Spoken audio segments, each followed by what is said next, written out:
Hello, hello, hello. This is your girl Cream Priestess Iris Rose, and this is a Priestess Diaries.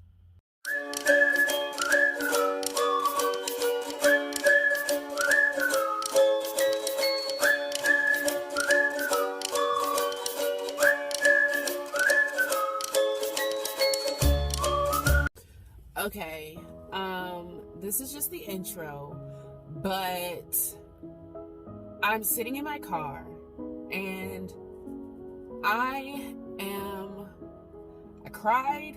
I'm still fighting back tears, and Spirit was like, no, you need to start exposing shit. Like, you really need to start telling your story. You need to start telling your truth. You need to stop protecting people. So therefore, I am going to stop protecting people. Today is September 12th, 2022. It is currently 7:38 p.m. I just got off the phone not even 20 minutes ago with my child's father, and I would like to express I am frustrated as fuck, okay? I'm frustrated as shit, and it's really about to start to take a toll on me. Like, it's...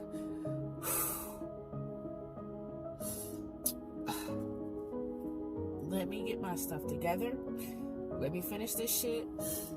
And it might even be a separate day where I have to finish this video. But I needed to document this right here now, because the feelings are fucking raw, okay? The emotions are fucking raw, and I'm tired of every time Spirit tells me I need to document some shit, I sit on it and I don't do it because I don't want to make somebody look bad. And I'm tired. I think I've reached my breaking point. I'm tired. So this needs to be seen, because I don't allow anybody to see any kind of raw emotions. And y'all need to understand, I am fucking tired. I'm tired, and I'm frustrated, and I'm done. I really am. So let me get this shit out, because this is actually what the fucking Priestess Diaries are for. So you guys can see I can be fucking vulnerable and raw, and y'all can see this, okay? This, alright? You can see me going through my shit, because that's what the fucking diary is for, right? So you can see me going through my shit, right? So I'm going through my shit. So let me finish going through this, and then I'll be right back with the rest of the video. I don't even know if it's gonna be today, but I will be right back.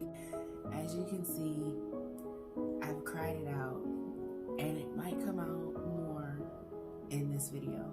Preface, trigger warning, whatever. If you don't like me seeing people cry, this might not be your video, because this is a very vulnerable video, okay? So, co-parenting is not the easiest thing in the world, right? And it sucks when you have found yourself in a situation where, I'm not gonna say you feel like you created the situation, but you didn't do anything to stop it either, right? So, long story short, and we will get a long story in another video, but this is a long story short. I got pregnant at 16. I had my son at 17, okay?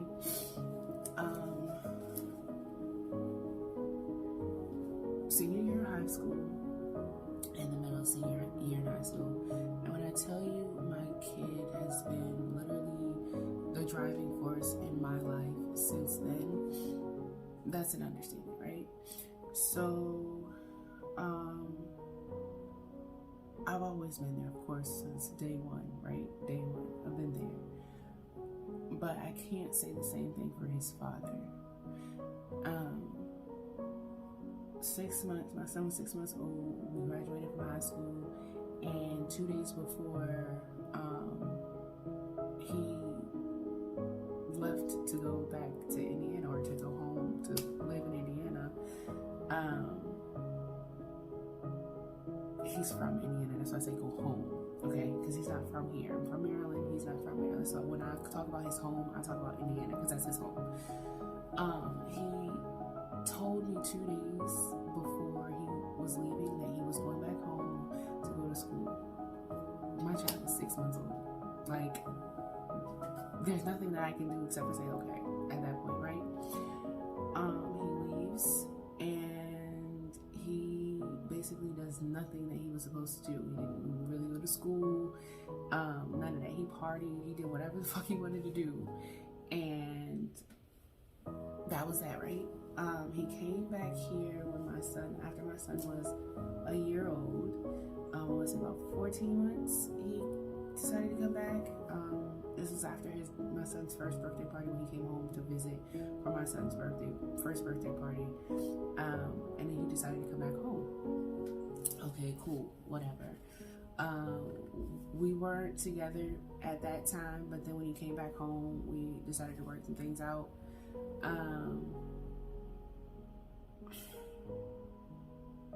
Of course, now I'm like, should have done that. Should have just left it the fuck alone, right? Fast forward to 2010, 2011, I think either 2010 or 2011, when I'm about to buy this house, okay? I'm about to buy my home. I tell him, we weren't together at this time, I tell him, I'm about to buy my home. If you want to live with me, that's fine. But if not, I'll just, maybe find a roommate or something. That's cool, or whatever. No pressure, whatever. He's like, no, I don't want you to find somebody else. I want you to find a roommate or anything. I'll move. Okay, cool. Well, and like I said, this is going to be the co-parenting portion of it. This is not going to be the marriage portion of it, all right? So we'll get into the marriage and the household issues part of it later, but this is just the co-parenting issues part. This is just the parenting issues part, right? So we're living together, and this is like I said, this is it was 2011, because it's this 2022 now, and I've been here for 11 years. So it was 2011. We moved, and he was still working in Lexington Park. We moved to the Charles County area, so he was working in St. Mary's County, which was about an hour away, right? But regardless of where he was working, because at some point, like I said, I'm making the long story short, regardless of where he was working, even if he was working in Waldorf, which isn't far from here, like 10-15 minutes, if he was working in Waldorf, if he was working in Fort Washington, 7 minutes away, it didn't matter. Everything else came before our child. Literally everything came before our child. It was like he wanted the praise of being a father, but he didn't want to actually be a father. So from the time our son was born up until literally right now, he hasn't really done anything for our son. Now I will commend him, because he did just buy our son a pair of shoes for school. That's one of the only things that he has really honestly done for this child. I'm really getting tired, and I'm getting frustrated, and this is what really prompted the intro of this video. This man has the luxury of making his own schedule for work. Like, literally, he claims he works 2, 3, 4 jobs, okay, whatever. And I'm guessing that each contract that he's on, he's considering it a different job. It's all fucking security. It's all one fucking bubble security, okay? Needless to say, whether it be security, whether it be bikes, or whatever, he has the power to make his own schedule. He chooses when he wants to work and when he doesn't. He can let them know, hey, I can't work this day, I can't work that day, I have this, that, and the third going on. He chooses not to do that. Literally, I do everything for this kid, okay? I run him up and down the road. I'm paying for everything myself. All the football games, I'm doing the damn athletic boosters and shit. Like, I'm working concessions and stuff. Like, I'm involved as involved can fucking be. Dealing with, you know, writing and emailing fucking teachers when he's having issues. All of that. Yes, that's what a mom and a parent should be doing, but I should not have to do this by myself. But what makes it so fucking frustrating is that when he does get his son, like, he asked for his son for the first time since he moved out, since I made him leave the home in January. That's another story. He asked for his son for the first time 6 months after he moved out, and it was really honestly only for a photo op so that he could put it on Facebook or Instagram for Father's Day and act like he's, you know, this involved parent that he's not. When I say I have absolutely no help, it's ridiculous. And for somebody to be able to make their own schedule and act like they have to work all the time, when they make their own schedule and they can pick and choose when they work, they can actually make a schedule as to where they could see their son and spend time with their son, but they choose not to do that. That's how flexible his schedule is. He just chooses not to. He chooses not to be active, but he chooses to make it look like he's doing a lot when it comes to working and his job and his career and this, that, and the third. I have had several occasions, last Saturday being one of them, where I asked him, hey, what are you doing today? And he has literally told me, I don't know, I haven't figured it out yet. Maybe a couple of bikes here. I'm going to check in with my client and see if he needs anything. But other than that, I don't know. Well, wouldn't that be the perfect time for you to reach out to your child and say, hey, I got some extra time on my hands. Would you like to spend time together? My son has actually expressed to me that he wanted to go down the road and spend time with his dad and his dad's brother and different things like that. Do you think his father has made time for that? No. Is he capable?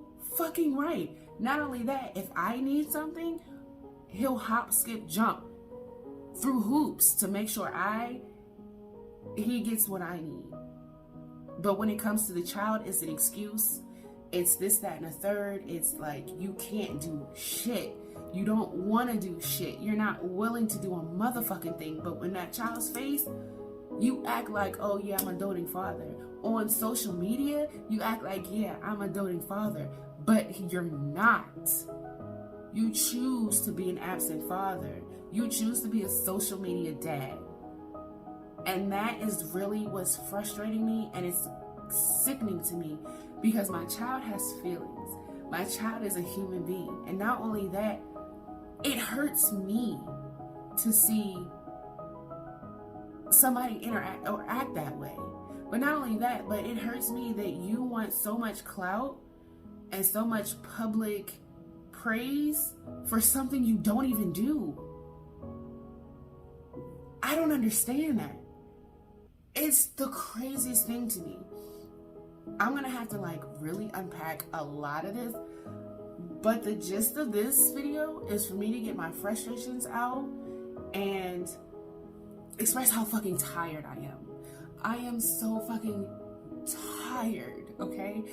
And I am so blessed, and I told my child, I thanked my child Saturday. I told him, you know what, thank you so much for never giving me problems. Thank you for being such an awesome kid. Thank you for not, doing stupid shit out here. You're so smart. You're educated. You're caring. You're compassionate. You're empathetic. You were just an amazing kid.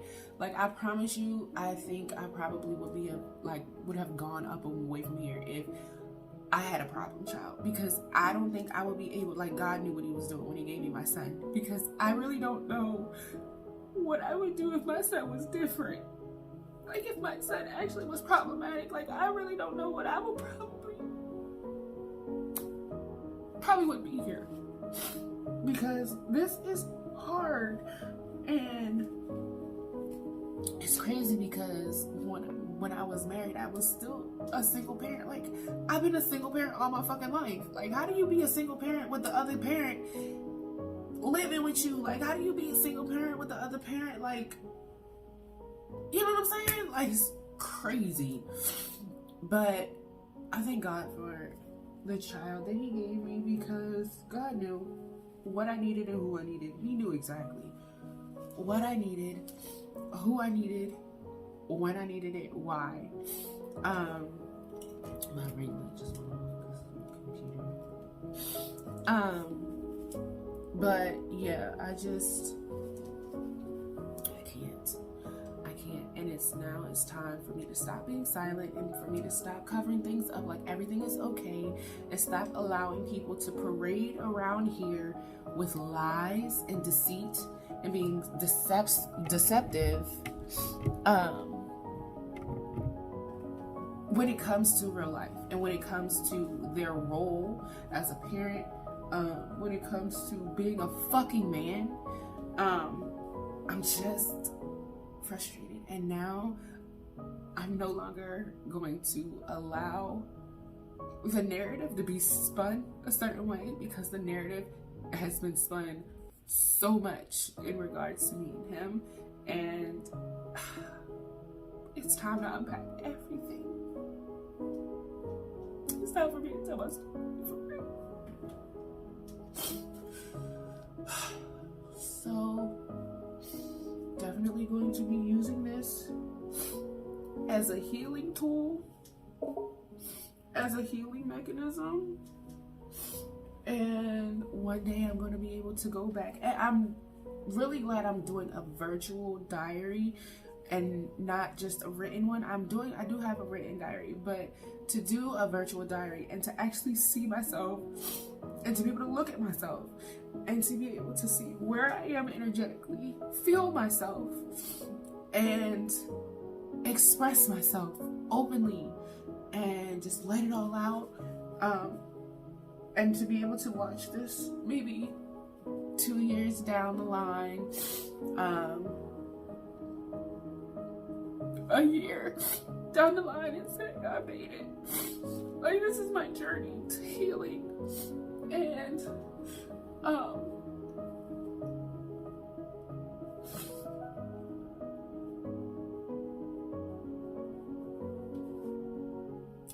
that's what I need, because I need to stop holding it in, and I need to stop being silent, especially when people do me wrong, because people act like I do so much to them, and I don't.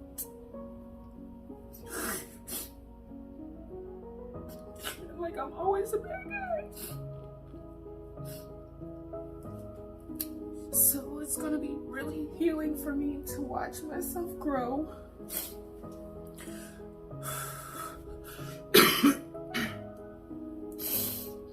It's gonna be really healing to be able to open up, because I don't have too many people. I have 2 best friends that literally, when I say they know everything from A to Z, shout out to Portia and Hannah, but when I tell you they know everything from A to Z, and I'm talking real time, like as things have gone on throughout the years, they've been the ones that I've been running to speak to talk to just vent to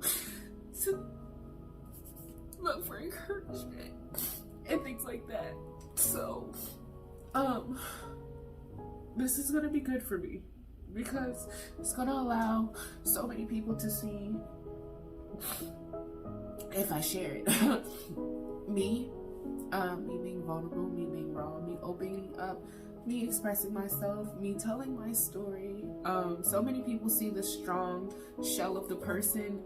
You see the boss bitch, you see the pretty girl, you see everything that is presented to you, but you don't see what goes on behind closed doors, and what it took to get here.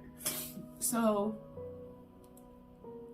it's time for me to start telling my story. It's time for me to really get expressive in my diaries, and really transform me again. So that is this entry for the Priestess Diaries. There will be more. I'm ready to let it out. I have to. I really have to. So, yeah.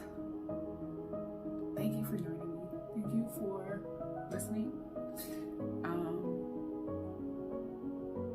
like I said, there's so much to unpack, and I'm going to be unpacking because I'm settling into my healing. So in order for me to settle into my healing, I gotta unpack some shit, right? So I'm ready. Thanks for listening. Thank you for being here. Thank you for subscribing to my Priestess Diaries. I love you.